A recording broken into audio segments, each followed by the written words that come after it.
You walk outside one morning, maybe to grab the mail, maybe just to get some air, and there it is, a single black feather sitting on your doorstep. You look around, nobody's there. You assume the wind carried it over, or a bird dropped it mid-flight. You pick it up, set it aside, and forget about it. But then it happens again. Same spot. Different morning. This time, it's a small shiny button, then a piece of foil, then another feather. And you start to wonder. Here's what most people think. Coincidence. Random. A bird being a bird. You were wrong. What has been happening at your door is not random. It is not accidental. And once you understand what it actually means, you will never look at a crow the same way again. Not ever. Welcome to the Bird Oracle.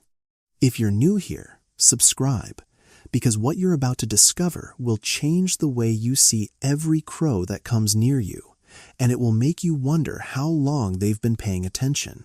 Today, we're going to break this down into 8 things you need to know about what it means when a crow leaves feathers or objects at your door. These aren't folklore alone. They aren't just science alone. They are both woven together in a way that is honestly difficult to explain. Some of these will surprise you. One of them will stop you cold. Stay until the end, because the last one changes everything about how you think about crows. The first thing you need to know is that crows are not leaving things by accident. This surprises a lot of people. Most of us are taught, without anyone actually saying it out loud, that birds don't think about us, that we are scenery to them, like trees or buildings, that they move through our world without registering us as individuals. That is completely false. Crows recognize human faces, not just generally, not just vaguely. They remember specific people, specific expressions, specific moods.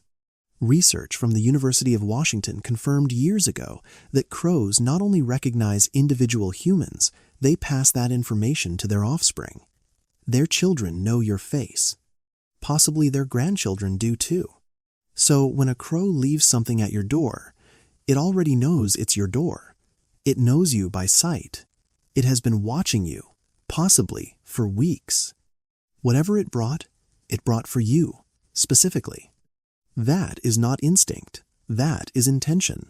The second thing to understand is what crows are actually communicating through gifts.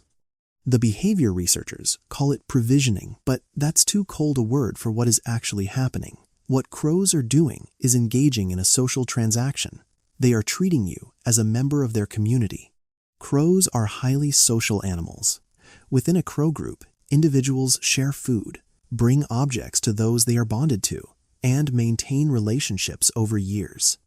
When a crow begins leaving things for a human, it is extending that same social behavior outward across the species barrier because something about your presence has earned its trust. What earns that trust? Often food. A consistent person who leaves peanuts or scraps will, over time, trigger this response in crows. But not always. Some people report receiving gifts from crows they never fed at all, which suggests the crows are watching for other things: calmness, consistency, a kind of non-threatening presence. They read body language. They remember kindness. The feather at your door may be the crow's version of saying, "I see you. You are safe to me. This is for you." But stay with me, because the next point is where things get genuinely strange. The third thing is that the type of object matters more than most people realize. Not every crow gift is the same. And researchers who have cataloged these objects, and yes, people have actually done this, have found that crows seem to differentiate based on what they value and what they believe the recipient will value. Shiny objects, smooth stones, pieces of glass worn soft by the weather, small bones, buttons, twist ties, feathers, sometimes their own, sometimes from other birds. Feathers, in particular, are significant. A crow molts and loses feathers naturally. But choosing to leave one at a specific location requires the crow to carry it, fly with it, and place it deliberately. That is effort. That is choice. Some researchers believe the objects crows select reflect a kind of mirroring. They bring what they themselves find beautiful or interesting. A crow that values shiny, reflective things brings shiny, reflective things. In that sense, a crow gift tells you something about the crow's own mind, what it finds worth carrying, what it believes has value. You are not just receiving an object. You are receiving a glimpse of how that crow sees the world. The fourth thing, feathers specifically carry a weight that goes beyond biology. Across dozens of cultures, indigenous, North American traditions, Celtic belief systems, ancient Egyptian symbolism, a found feather has never been seen as nothing. It has always been seen as a message, a sign, something passing between worlds. We live in an age that is skeptical of that kind of thinking, and that's understandable. But here is something worth sitting with. The biological and the symbolic are not actually in conflict here. Crows in many traditions are seen as messengers between the living and the dead, between what is known and what is hidden. In Celtic tradition, the crow was associated with the goddess of fate and war, not because crows are violent, but because they are witnesses. They see everything. They are present at the edges of things at battlefields, at thresholds, at the borders between settled land and wild, dark forest. A crow leaving a feather at your door was, to those cultures, a message. Not metaphorical, literal. Something is shifting in your life. Pay attention to what is ending. Pay attention to what is beginning. What strikes many people, even those with no spiritual beliefs, is how often this symbolic reading matches the moment. The feather arrives during a transition, during grief, during a choice that has not yet been made. The timing feels wrong to be coincidence. Whether you believe the crow knows that, or simply that the mind finds meaning in the pattern, something is being communicated. And you are the one being asked to listen.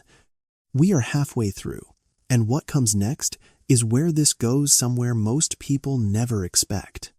The fifth thing is about what crows do when they lose someone.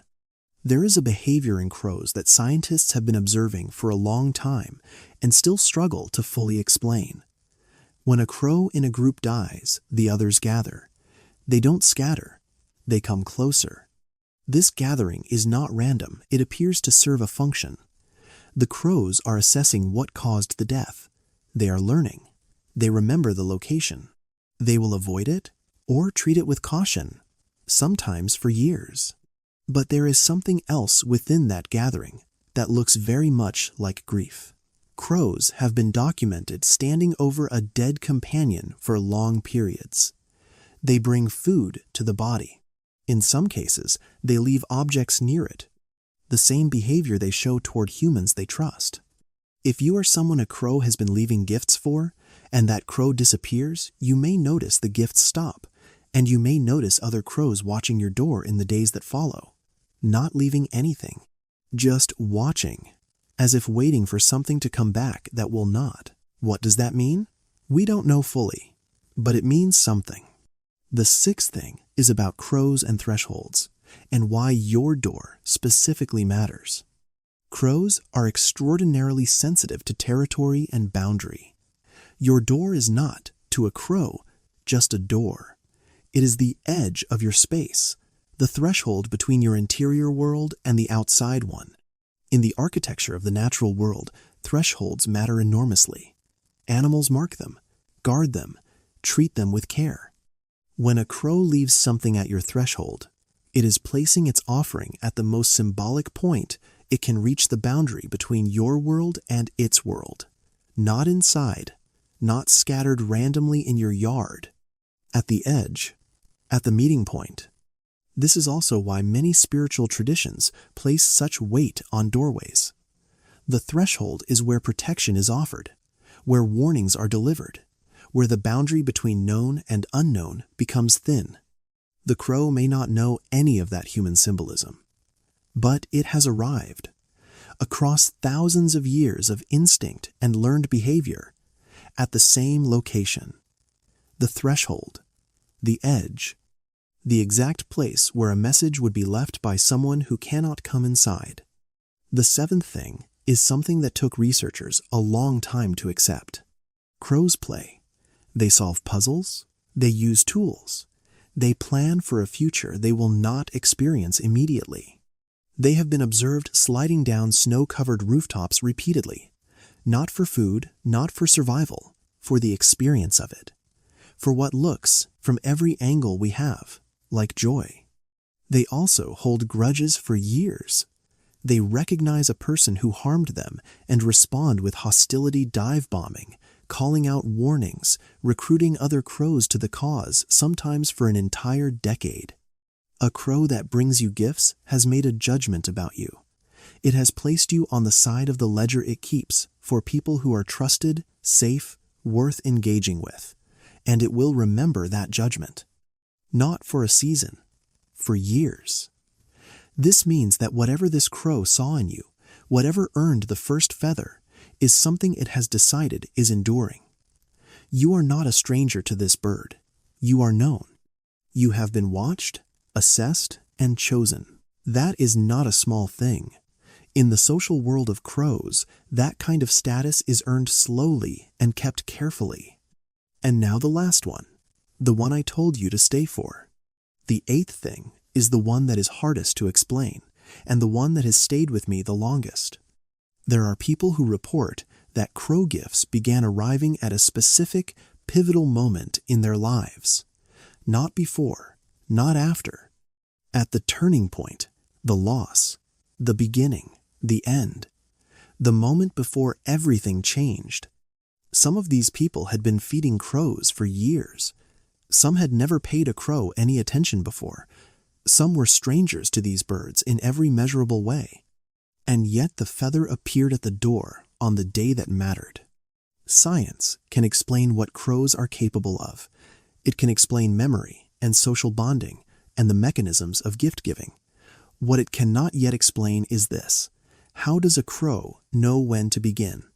What changes in the environment, in the body, in the air around a grieving or searching or newly changed human being that the crow detects and responds to? We know crows can detect subtle behavioral shifts, changes in gait, in posture, in how a person moves through a space. They are watching us more closely than we have ever watched them. But there are accounts that stretch even beyond that. Accounts of gifts appearing before the event that would make them meaningful, as if the crow sensed not what had happened, but what was coming. We don't have a framework for that yet.